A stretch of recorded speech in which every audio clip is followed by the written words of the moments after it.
All right, so I got things settled, answered phone calls, saw Mr. Fry. Now I'm making my friend, I got this in my hair from collecting everything. I should take it out. All right, so I'm making Heather, we're having a poetry wintry Christmas tea time today at our house, which is probably about 40 minutes from me, with Sarah, my daughter, because we love it.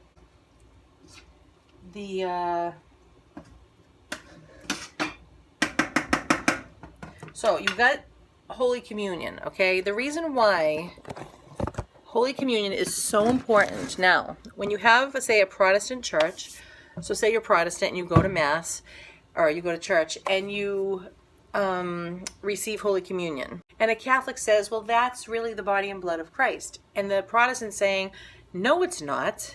And I used to argue that point with them. And then I realized, wait a minute, they are correct. When you go to a Protestant church, it is literally the bread and the juice, whatever it is that they're drinking. So, because they don't have a priest that their hands are consecrated, okay?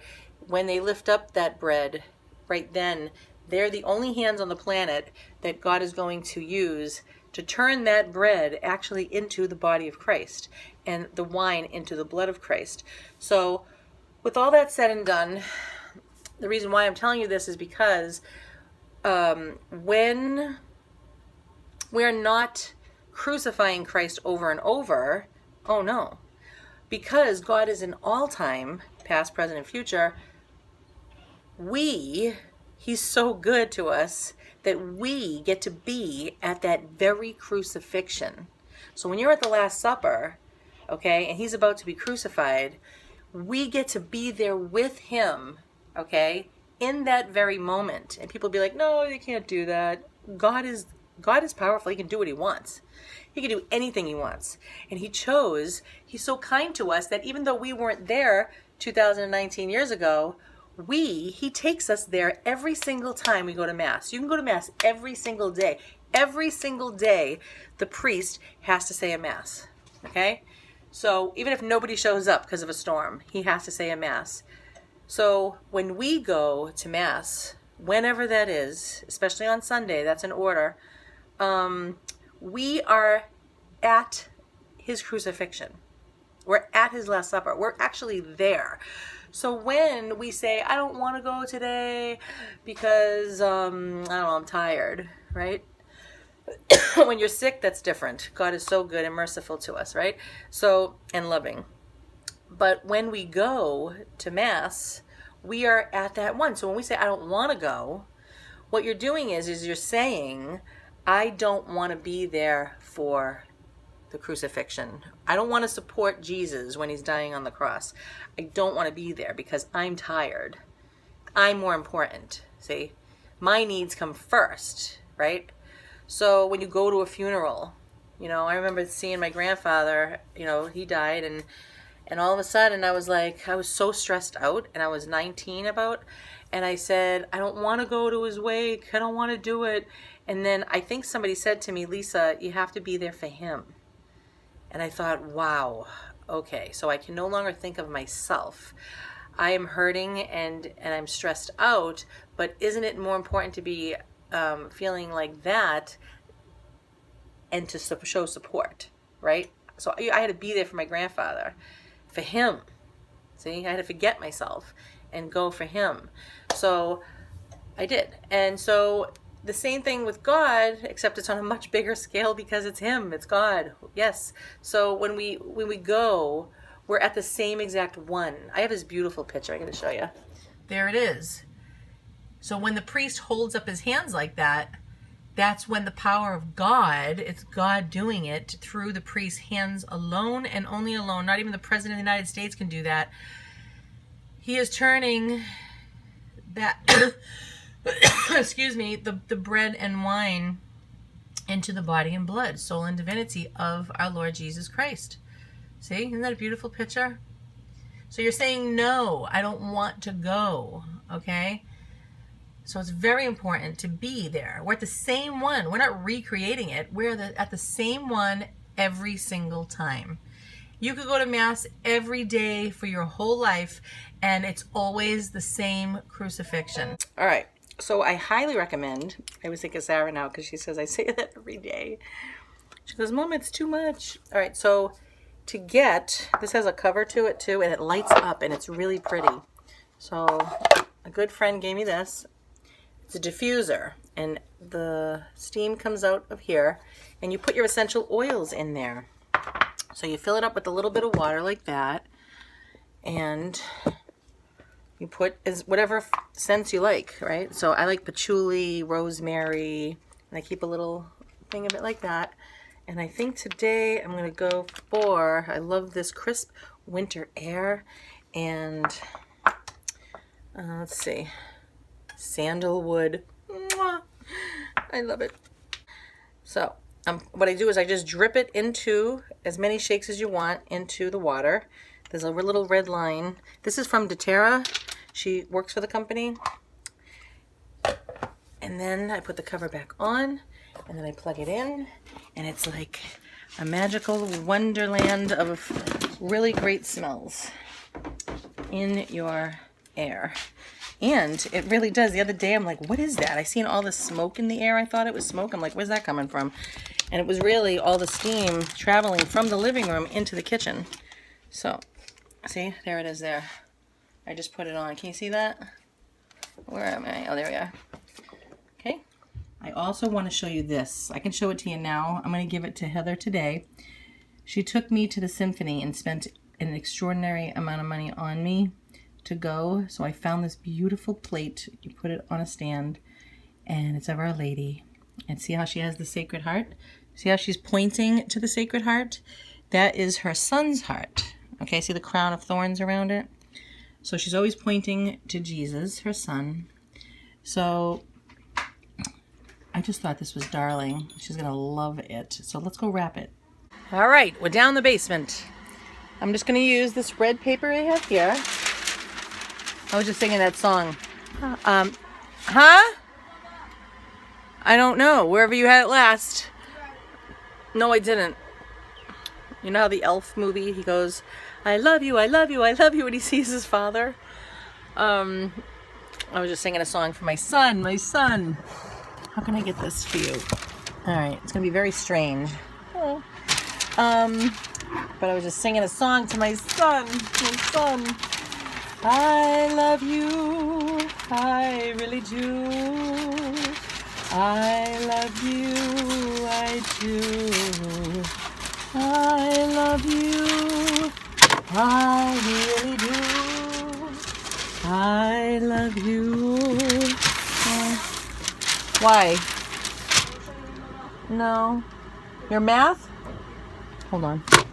All right, I had to give instructions on what to do for math. See, my kids are still doing the books, but I'm like, oh my gosh, am I like squashing them with that? Because I do believe that there is, from my unschooling learning, that you can, like if you teach them a certain way on paper, it's like you're stuck. You know how like schools, they teach you mental math? Well, when you're doing math without the books, you're doing it in your head. Okay, so I don't want to rob them because Sarah's very good and Seth is very good at doing stuff in their head about things, the math. So if I say, okay, well, this is how you do it on paper, when I show that to them, they're like, well, at least Sarah, she'll say, Mama, that's too complicated. It takes so long. Why do you do it that way? So, and I'm like, well, what do you mean? You know, she does a better time in her head, but I'm like, you know, with the larger numbers, I just want you to learn this. And she's always like, why? I can do it like that. So I still try to get her to teach the formulas anyway. And then I just hope I'm not going to ruin that. Does that make sense? Yeah. Because I remember there was one mother, she said to her unschooling daughter, here, I want you to sit down. Here's a piece of paper and a pencil, and I want you to work out this problem. And the little girl was like, what do you mean? Because she could do it in her head. And that's the goal, isn't it? Is it to be able, imagine never having to write it down, you just do it in your head. That's better, you know? But maybe, I guess, there's other ways that, you know, if you have really large problems, I'm sure you can't do that, right? I have a brain, I have a brain. Yes. And so, all right, so we're gonna wrap this up. And I hate this doohickey thing, but I'm gonna offer this up for my next subscriber because, see this here? It doesn't wanna cut. It doesn't wanna cut, and it's aggravating me. See, it doesn't cut, so I gotta use my scissors. Oh. All right, it's not that big of a deal, but I'm getting annoyed. And so to stop me being from annoyed, I will offer it up for this subscriber. Thank you. And I pray that you will receive grace from God. All right, so I guess when I get to have this house, we're gonna have this poetry tea time, and we're going for a walk. I'm not gonna get a lot of it because I'm not even sure how much storage I have on my phone right now. You know, I use, what is this, an iPhone 6? I'm using very simple things in my life because I can. Because I can. I don't need the best because I can do the rest.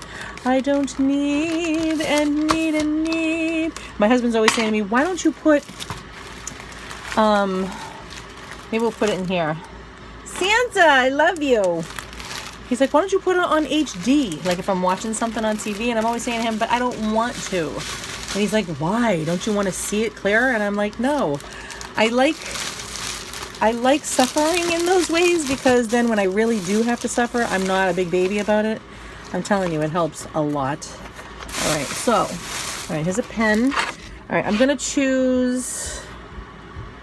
I can hardly see. Oh, okay, because we both like to sing, I'll do the drum. The drum has nothing to do with singing, but it is an instrument, like our voice. So we'll write to, hopefully I'm filling this out correctly. I can't see without my glasses. So to my Mabel, I call her. She calls me Mildred, and Martha. Oh, is her name Mabel or Mildred? I know we said this morning it was Mabel, but I think it is Mabel. Yeah, she calls me Martha. All right, so to my Mabel, from your Martha. Yeah. Yeah. And we'll say and Sarah, because she's coming too. All right. And we're their friends. She's a nice, holy Catholic lady who likes Our Lady. And, you know, she leads me to heaven all the time by giving me really great advice. Maybe we'll put a little bell and a little ribbon, right? It's the little things in life. It's the little things in life. When you put them all together collectively, they make a big deal. All right, so you have your red paper. You have your little bell. Can you hear it? All right? Something so simple can look so pretty, and then I can top it off by putting it in this bag, just to give it a little extra love and attention and care. See? Now, I need a tie. I have a brain. I have a brain. But it might not be as good as your brain. And I'm okay with that because you know why? I need your brain. My father gave me a book once. It was called, and I still have it, Think and Grow Rich. And I used to feel really bad about myself because that's what usually happens when you're a product of the school system and you don't meet their standards. They put you in the corner with the dunce hat on, so to speak. They used to really do that. And so then you walk out of there. I know plenty of people that they do this to themselves and they feel bad about themselves. Isn't this nice? Look. So, but what am I saying to you? I'm saying this because, oh my gosh. Oh yeah, I used to feel really bad about myself with math because I didn't know a whole lot of it, right? I just had a hard time learning it. There was a lot going on in my life. My parents got split. I was an army brat traveling around the world. And so the thing is, I felt bad about myself. Let's go do some laundry while I'm talking. I got that to do too. All right, and so when I read out of this book, Think and Grow Rich, the man said, the author of the book said, to use, if you're not good at something, use somebody else's brain, right? So I'm going in the dryer. So I was actually freed from that embarrassment. I was like, okay, I know the basics, but I'm not like a genius about it. So now I know that whatever I do in my life that I'm not good at, I'll just go ask the person who is good at it how to do it.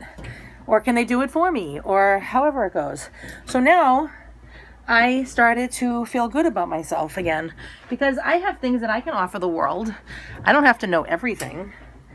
I just have to get to heaven, okay? And survive on this earth while I get there. I was thinking about that the other day. I'm driving yesterday and I'm thinking, you know, what is it that I want for my children? I want them to go to heaven. That's the ultimate thing. I don't need them to be so successful on this earth. I just need them to be able to eat, survive, right? That's all. Oh, I just found a really pretty ribbon that I can use instead of this little thing here. I never like these things. Yeah, so I want my children to go to heaven. That is what I want them. I want them to be saints. You know, I don't want them to be stupid where they can't survive for themselves and they can't provide. No. You know what I mean? But that's what I want for them. That is so at the top of the list. That becomes even more so. Look at that. Better? That is more important than anything. Anything. All right? Whatever they do, whatever they want to do later on in their life is up to them. However, I will tell you this right now. That is the ultimate thing. So as I'm educating them now, if I really believe that, you know, I should send them to school, I should, oh, you love a lovely background. This is reality. This is reality. So I could say, you know what? I want everybody to go to the top-notch schools and I want them to, you know, go find themselves this great career, which I do want for them. But as far as getting to that point, that's where we differ, right? Maybe you think like I do. I don't know. I just think that getting them to follow their own interests. Sometimes they'll be like, well, I'm bored, right? Don't we hear that often? And I'm like, well, dude, you got to figure out what it is you like. You have to figure it out. You have to go and I'll nurture whatever you want to do. And so that's why at 6 o'clock at night, I'll run outside and go sit at the skate park, or I'll go into the middle of the woods and record things from my daughter's videos that she makes. And you know, because we have to venture out with them and support them and help them, right? So I think that's the best school, because how many people hate school? And I am not. And you might say, yeah, but they're getting a good education. And I'm like, okay, they're getting this so-called education, and they're miserable. I don't want my children to be miserable. No, I want them to be happy. I heard somebody say that once and I was like, what? What do you mean you want them to be happy? I thought that came last. Like, that's not important. That's not in this equation, you know? And it's true. I want them to be happy. Okay? And the way you do that is follow their passions, what they're created to do. All right, let me go see what I'm doing up here now. Okay, off to poetry tea time. I'm gonna be late. Saint Michael the Archangel, defend us in battle, be our safeguard against the wiles and wickedness of the devil. Restrain him, O God, we humbly pray. And do thou, O Prince of the heavenly host, by the power of God, cast into hell Satan and all the evil spirits who prowl about the world, seeking the ruin and destruction of souls. Amen.